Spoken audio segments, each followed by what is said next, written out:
Azərbaycan istehsalı olan silahlar. Onlarla tanışdığım yalnız qısa fraqmentlərdən ibarət edib. İndiyədək jurnalist ayağı dəyməyən bu məxfi hərbi zavodlara daxil olmaq imkanını ilk dəfə Aynis qazandı. Azərbaycan cəbhəxanasının üzərindəki örtüyü icazə verilən qədər az da olsa qaldırmağa çalışacağıq və budur.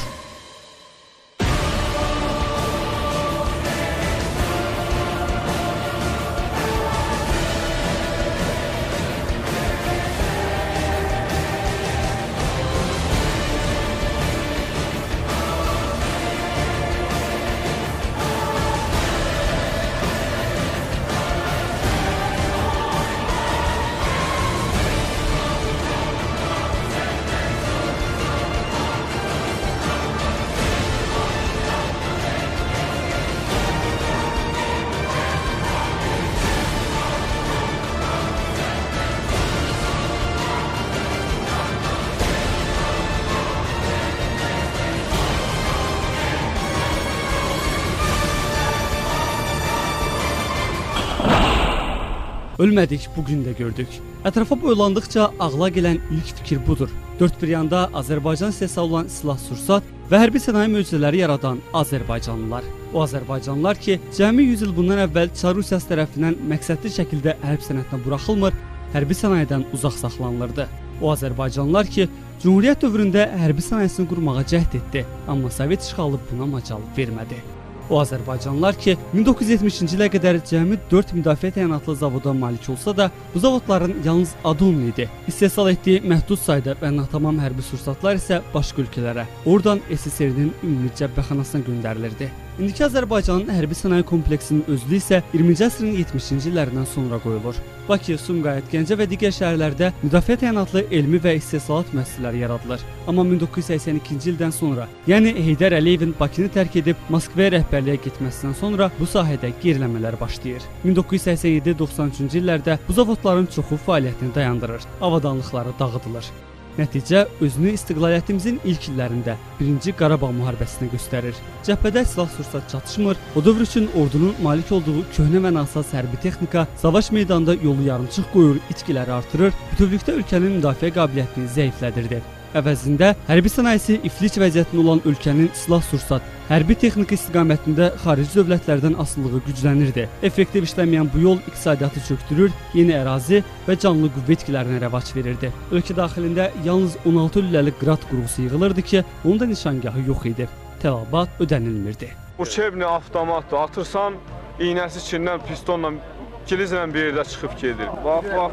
Bir mağazin atsan cılıq dağılır. Elə qaynar yerlərə gedirik, canım üç adamı diri tuturlar. Bu da atmır.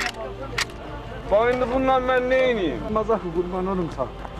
Belə olmaz axı. Granatometün 2 dənəsini atmışıq, partlamayır. Dünən gecədə ikisini atmışıq, partlamayır, üçüncü partlayır. Gün ikisini atmışıq, partlamayır, üçüncünü atmışıq, üçüncü partlayır. Bir dənə sinaryat vermirlər. Mən gedir ermənilərə rəxa döyüşürəm, amma sinaryat vermir adam. Silahla təmin eləsin, bizə heç kimin nə yardımı lazımdır, nə kömək lazımdır, nə bizə heç kəs lazım deyil. Amma bu həm də o Azərbaycanlılar idi ki, çox da uzaq olmayan keçmişdə ilk Sovet raketləri üçün bərk qatılaşdırılmış raket yanacaqları icad edir, 2-ci Dünya müharibəsi illərində tanklarda, aviasiyada yanacağın donmasının qarşısını almaq üçün ixtira etdiyi aşkarlara görə 1-ci dərəcəli Stalin mükafatına layiq gördürüldülər. Beləliklə, Azərbaycan 1-ci Qarabağ müharibəsini qanı, canı və torpağı bahasına yaşadı. Ərazilərinin 20%-i bugün də işğal altındadır. Ermənistanın Azərbaycana qarşı təcavüzünün davam etdiyi bir şəraitdə ölkə hərbi sənaye kompleksini yenidən qurmaq haqqında düşünürdü. 2003-cü ildə hərbi sənaye kompleksinin inkişafı ilə bağlı dövlət proqramı qəbul olundu. Cəmi 2 il keçəcəkdir ki, Müdafiə Sənayesi Nazirliyinin yaradılması barədə qərar veriləcəkdir. Nazirlik yaradılan zaman texnoloji avadanlıqların, əsas kommunikasiyaların 85%-i yararsız vəziyyətdə idi. İndi isə Azərbaycanda heç vaxt olmayan qədər 21 hərbi müəssisə, hərbi zavod fəaliyyət göstərir. 30 istehsalat sahəsi yaradılıb. Bu isə tamamilə başqa səviyyədir. Azərbaycanda istehsal olunan müdafiə təyinatlı məhsulların çeşidləri 2006-cı ildə 55 idisə, 2007-ci ildə 213, 2008-ci ildə 300, 2009-cu ildə 350, 2010-cu ildə isə 412-yə çatıb. Ümumilikdə Müdafiə Sənayesi Nazirliyində 598 çeşiddə məhsul istehsal olunur ki, bunda cəmi 186-sı mülki, qalanları hərbi təyinatlıdır.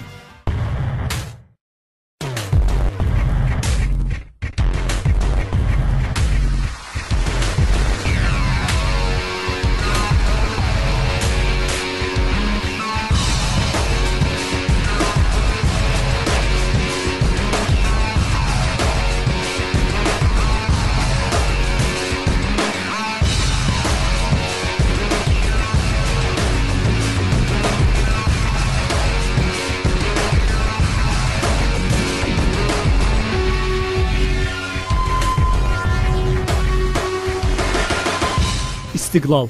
Azərbaycanın ilk milli atıcı silahı belə adlanır. Bu snayper tüfənginin istər mexaniki, istərsə də optik nişangahı 2000 metr uzaqlıqdakı hədəfi dəqiq nişan almaqla darmadağın edir.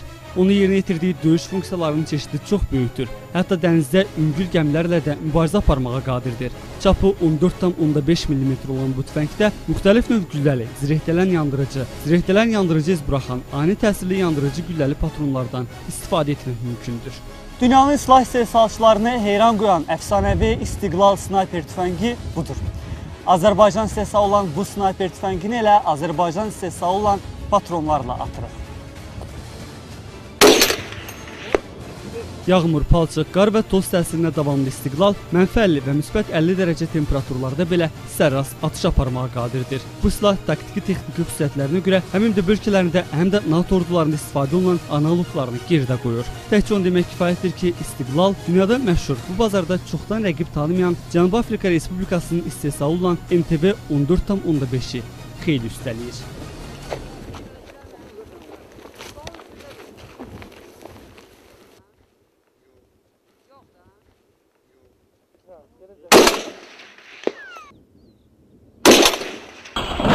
Azərbaycanın ilk milli atıcı silahı olan İstiqlal snayper tüfənginin yeni versiyası hazırlanıb. Onun çapı 12,7 mm-dir.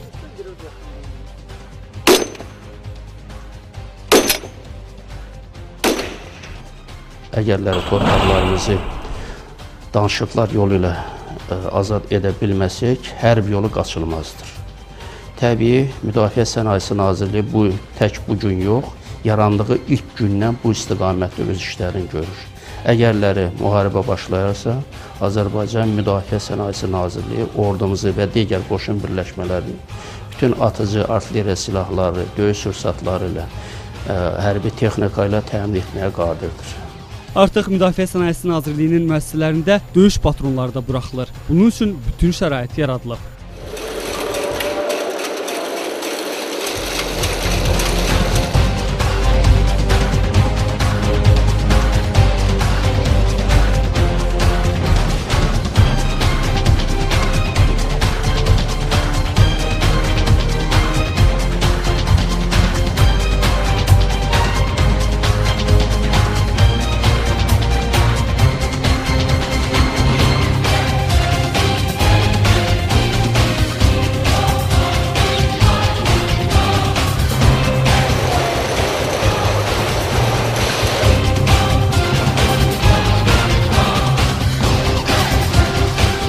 Bundan sonra Azərbaycan Silahlı Qüvvələrinin müxtəlif qoşun birləşmələri yerli istehsal olunan milli patronlarla tam təmin olunacaq.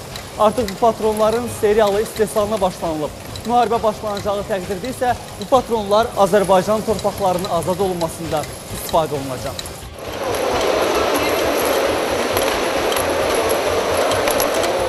Azərbaycan istehsalı olan döyüş patronları yüksək keyfiyyəti və dözümlülüyünə görə fərqlənir. Patronlar NATO standartlarına tam uyğundur. Yaxın gələcəkdə isə istehsal olunan məhsulların çeşidləri və sayı daha da artırılacaq. Bu məqsədlə kompleks işlər həyata keçirilir.